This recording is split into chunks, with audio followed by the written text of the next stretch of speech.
girls! So I wanted to talk to you guys today about something that's really important to me, and something that I think that not a lot of people talk about enough, and I think it's really important, so I wanted to talk to you girls about it today, and that is eating disorders. I have talked about it in the past in my other channel, which is called RachhFit, for those of you that don't know. And I wanted to expand upon it more today because it is in Canada a National Eating Disorder Awareness Week. So all this week it is about promoting what eating disorders can do to your body, how harmful they are, and really supporting those and encouraging girls to look beyond the physicality of who they are and look to who they are as a person instead. So today I just wanted to share with you guys some information about eating disorders and link you to a bunch of different websites and information, statistics, videos, and blog posts that can provide you with some more in-depth information. So first of all, let me explain what an eating disorder is. So according to Wikipedia, it is characterized as abnormal eating habits that involve either too much or too little food intake to the detriment of one's physical and emotional health. Eating disorders are an illness. They are not sexy, they are not glamorous, they should not be glorified by the media or by any persons by any means. There are three major types of eating disorders, but by no means are they limited to these. So there's anorexia, where one limits the amount of food to possibly no food at all. There's binge eating, where one excessively binges on food. And then there's bulimia, where one binges on food and then throws it all up. There are severe physical and emotional dangers that are involved with all three of these eating disorders. And then perhaps the most predominant one is malnutrition. You're not feeding your body the appropriate amount of nutrients that it needs to survive, and that's why so many girls die from eating disorders worldwide. And that malnutrition can lead to a lot of really serious issues like impaired neuromuscular disorders and paralysis, where your body isn't being fed the appropriate nutrients that it needs to function.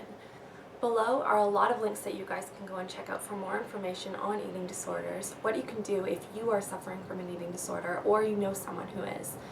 And I've also written a long blog post about it, and I hope that you guys will check it out and go and read some more information if you're interested.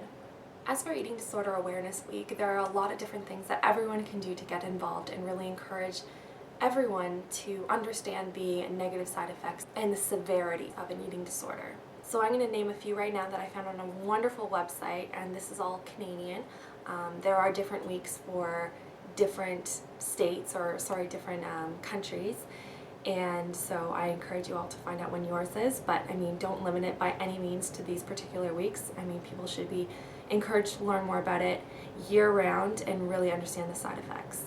So here are a couple of ideas that I thought were really great. Talk to your school about them, or a after-school program, or a sports team, or anything like that, and see if you can really encourage their involvement in promoting awareness of eating disorders. The first one that I saw was called Mirrorless Mondays, and that's where you go around and cover up all the mirrors in your school or place of work, or I don't know, the change rooms in your sports team, and write positive affirmations like "you're beautiful," and "I love your smile," and "you have gorgeous hair," and "you have such a big heart," and leave a pen taped to that particular piece of paper and encourage others to include their own. And I think that's a great way to spread the word. Include a pamphlet or a flyer that talks about how it's Eating Disorder Awareness Week, and include some statistics. I've included a bunch below as well that you could use if you wanted to, and really promote the awareness and encourage others to look at their own internal beauty than their external.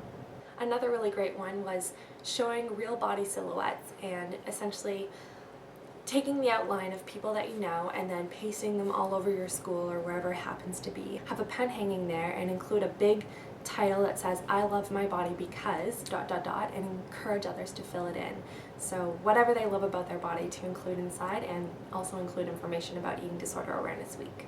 And of course, technology plays a huge role in today's society, and I mean that's a great way to spread a lot of information. So you can use any of the videos below and post them on your friends' walls, or send them in emails. You can encourage them to watch this video if you wanted, or send them more information on any of the websites that I've included below.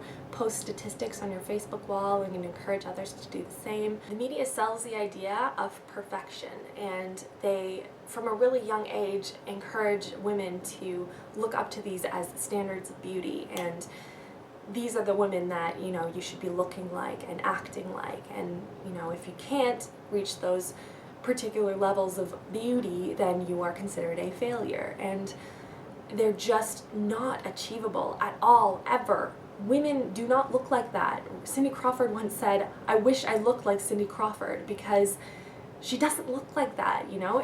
Everything is airbrushed these days. There is not one photo in a magazine ever that you will ever find where a woman is not in some way airbrushed. Whether it's, you know, whittling her waist down, or fixing her nose a little bit, or making her eyes really big, or changing the color, or sculpting her neck, or removing wrinkles and blemishes. I mean, if you look at any magazine and you see the women's skin, they're all flawless and poreless, and that's just not possible. Everybody has pores, guys. That's how your skin breathes, and it's just not possible to completely eliminate them. I mean, I have pores, everyone has pores, everyone has flaws. I have acne scars, you know, like it's just not realistic to assume that you can reach these levels of beauty. You know, it's all technology enhanced, and it's not healthy to try and live up to those standards of beauty either. So instead, this week I encourage you all to write down 10 things that you love about your body and about yourself. It doesn't necessarily just need to be physical things, but they can also be things about you as a person that you really love about yourself, and I want you to post them on your mirror, just all the way around. And every morning I want you to wake up, I want you to smile at yourself in the mirror, and I want you to repeat every single one of those positive affirmations. And I want you to feel good about them. I want you to love who you are and treat yourself with respect, and be a healthier person, and you know, feed your body, fuel it. I mean, you're not meant to starve, and I mean, it's just not healthy, and it just makes me, it makes my heart ache to hear about those terrible stories like that. There was a French model named Isabelle who died recently from severe anorexia, and she was the face of a campaign by a particular brand. I forgot the name of it, but I'll link it below so you guys can go and check out the article. And she was a huge promoter of eating disorders, and encouraging women to understand that there's no glamour, there's no style and beauty behind an eating disorder, and they're serious, and they're not healthy, and you should seek help. And you know, it's okay to seek help is another thing. You know, it's not, sometimes it's something that you can't do yourself, and it's okay to go and talk to someone about it, whether it be your doctor or a therapist that specializes in eating disorders. And you know, really encouraging that communication, and sometimes you can learn things about yourself that you didn't know were there before. So below, I want you guys, every single one of you that are watching this, to post a comment and say one thing that you love about yourself. Okay, so down below I want you to say, I love blank about myself. It can be anything. It can be that you're a wonderful painter, or you're really good at cheering people up when they're sad, or you know, you have an amazing collection of butterflies, or you're really good at horseback riding, or you have a beautiful smile, or you love your eyes, or you love how tall you are, or whatever it happens to be. I want you guys to write something. It can be anything at all, and you can write several if you want as well, and encourage others to do this exercise as well. So thank you so much, guys, for watching. Thank you so much for spreading the message, because I know you guys will, and I really appreciate it from the bottom of my heart. And if you need anything, I'm here for you, and I love you guys so much. Have a wonderful week, and I will talk to you all soon. Bye, guys. Mwah.